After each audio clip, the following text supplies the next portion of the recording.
Kubanga ndi nammwe amanya era nga leero ekituleese wano tubadde twagala okubangirira ekipya kyetutaddemu ssente. By the way tulina DJ waffe gwe twagala okusayininga right now today ng'era kigenda ba kizannyo eri kampani eri DJ nga brand kuba essaawa zino agenda kufuuka brand eri under JP Production Company. So saakabeera naye oba saakamulaba okubanga ntuusa obbanga musayinga. So mulabidde ebbanga nabiddeko n'ebbanga ng'era nkyali mwavu. So DJ wange nnyo mumanyi ate nga wakabi. So making sure nti tumufunira machines zonna zeyandeetaaza okuba nga akozesa eri ebbaala yonna ekifo kyonna ekyandibadde kimwetaaga okuba nga akikolera. So asobolita mu JP Production Company okubanga akola ki amubuukinga. Kyekyo tweyanziza ne DJ we nakujja kusaba yakusiima nti akukakasa nti mu badijja abangi abali wano abamanyi kye bakola naawe oli lwaki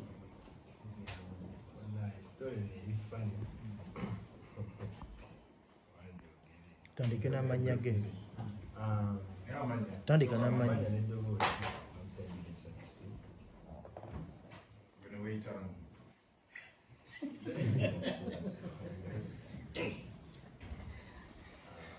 Era omwami ono tumaze akabanga yongeza ku ddoboozi simufunyemuku obuzibu nga nkola naye byanyambye bingi abasinga bye batasobola kumanya. So mukumufuna nanyambayambako ebintu ebimu paka olunaku lwabadde lwamu nankubira nagamba beera sente kya nga official DJ wa JP Production Company.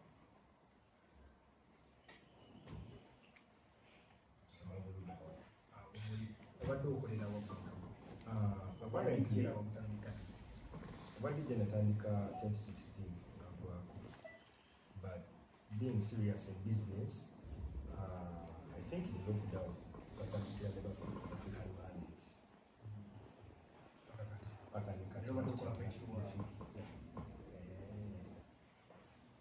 okuzayoko katono nnyo Rejef omukulu ono wamufunidde ebyuma era oyagala kumuta n'abantu abange batandika okumufuna naye gwe nga gwe enkolaganayo ddala mu butuufu bwayo nogamba nti nadijera bangi abaliwo n'abakuledde obwe bikozi omuyimbi yabadde asinga ogikuba kiggwe x factor kyo gye wamulabyemu nogamba nti eno ensonga lwaki satisfiye kati mukola naye nze omukulu ono nze bwe nali ntandika musiki nina oluyimba lwange olwo lwasinze zikayagala bakazi abakale naye nanga ngenda mu mabaala ng'abayimbi abalala nga ndaba ba DJ banzanire ku ddongo lyange naye omukulu like kuba ba DJ abomwana balina nnyo embeera ez'ekisiru eziyita za kisiru ezibalowooza nti bakabi oba balina banjawulo kiki naye omukulu ono yawelukaminga bulungi kuba nze used to go to batch nga namba DJ oba basajja bange nebamukyalayo nazanya music ekitakyaliwo kati naye twatuuka ku mukulu ono n'atugamba ye tayagala sente zaffe era oluyimba n'alukuba ate nga ekyewunyisa mubbala bwe yalukuba nga balumanyi era abantu ne balusanyukira nnyo nnyo n'aludda namwe. So kyansanyusa nnyo kyokuva olwo nali nga ngenda mu bbala gye yalinga akubamu naye nga mwana attention namusengeza natandika omusengeza olwekyo kyeyandaga kuba kyandaga ekyenjawulo kyenali siraba mu badijje balala kyenali sirabangako. So kyandeetera nnyo okuba nga ndi close naye n'okuba nga essaawa zino mukkiririzamu neŋŋamba nti nzikamusayingi twabakimu. bana ebibuuzo Fantastic. abantu bana ebisasira I know it is okay. Ama in the bush Anthony Katongole de Santos Savia Mtoni wa Zibondo. Chicken Mr Fantastic. Twesimira nga twegolode bwantu obwe muli kufa nyingo. Ensonga katuzukwase bukwa ku malusu na dokoli. Nze kindese olunaku lwaleero nziza okusanyukira ku DJ waffe bamuyita Satisp for the very first time nasooka kumulaba mu Power King. Ogwasookera ddala naye nga akuba ennyimba za Roy Jeff kumu. Kubanza ono bosi wange akayimba bwe kafuluma fawo mu basoko zifuna then tuzibunya mitimbagano kati nze namulaba yakuba kayimba ka Jeff akasooka nazzaako akokubira nagala ne mubonga ko ne mubuuza biri bitya Jeff kyaliwo nagamba etwogera nagamba okay kati ate ne tuvaayo ne tudde kololo ng'akola ekintu kye kimuso namulabira mu bbanga ddene nga akuba ennyimba za Roy Jeff non stop Nenjogerako ne bosi wange namugamba waliyo yakasajja bakayita ka Satisp nagamba mumanyi era tukolagana mpola kati nze nga kinnumya omutwe nagamba lwaki kaleta mu full official DJ era leero bwe nzize nga ye official DJ nzo mu kubasinza okufuna essanyu lya mochiwa konjera taata tukongratulate nze obali tuka ku buwanguzi tukolagane bwe tutyo sajja waddala talina tabbo bange nyimba zazikuba azikubira ddala talina buzibu era kati tugenda kutambula naawe leero naluli ne muntaana tweyanziza ndowooza kyekyo kale ebibuuzo bana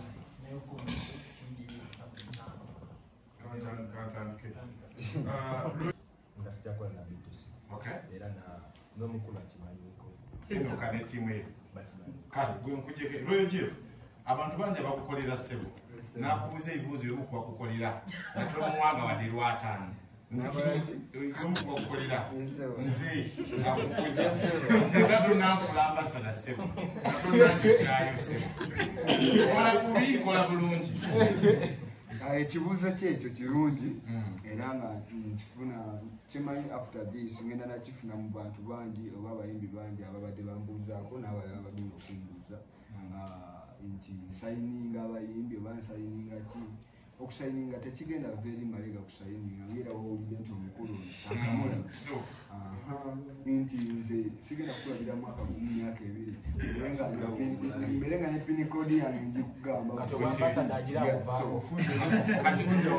osobola under the company naye nga tonababeera sayininga ofunze kira kinyago kya wakati kirikwa n'omukulu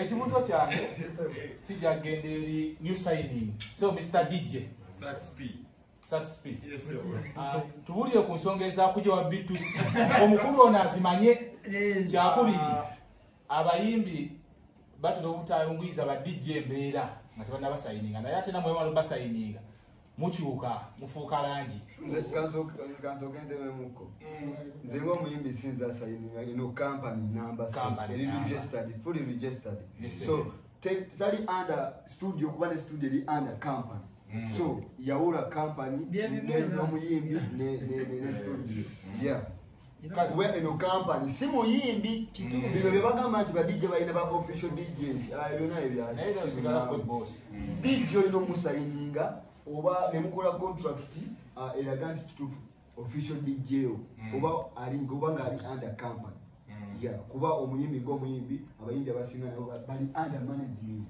Kale ekibuuzo akiddemu kale kye bamubuuziza babitusi sigamba nti twayawukana oba waliwo embeera tewaliwo because right now era tukyalina abakyali just nti oba olina osalawo you can't work for two masters at a table.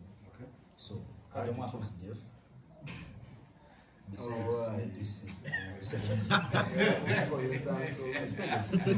you so nasalawo nkolere. Nolonda master. Kasibali ku bitusi ne Jeff.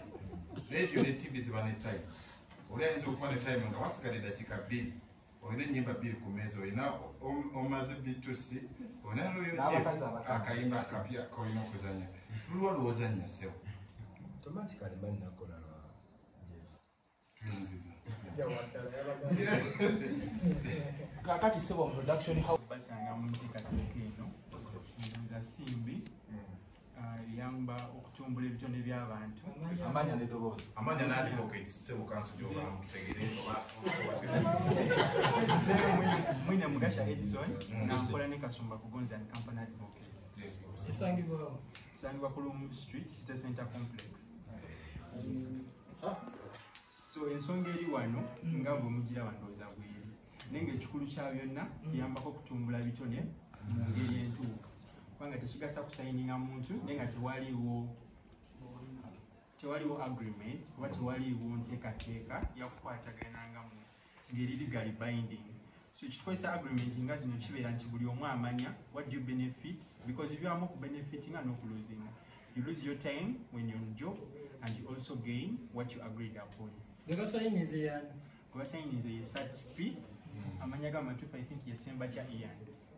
Lawyer mu advocates zemukola waliwo omuntu okuva yasayininze n'agamba I signed out of coercion oba mu mbeera yonna gye nkoze mbadde compressed mbadde sifunye mu ndagaano waliwo akawaayiro mu contract yako out of coercion.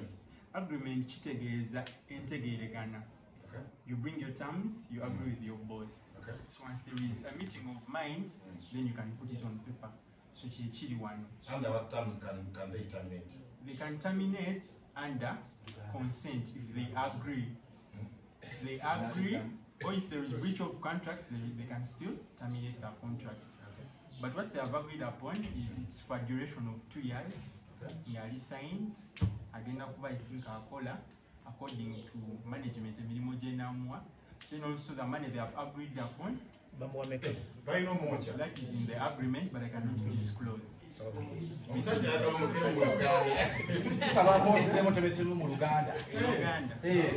Musajja wadde ogenda kwogera ssente adde atandisooka. Amanya gange nze Mwine Mugasha Edson nga nkola ne Kasumba Kugonza and Company Advocates. Tuli wano tulina Star TV ya Uganda. So na signing nga company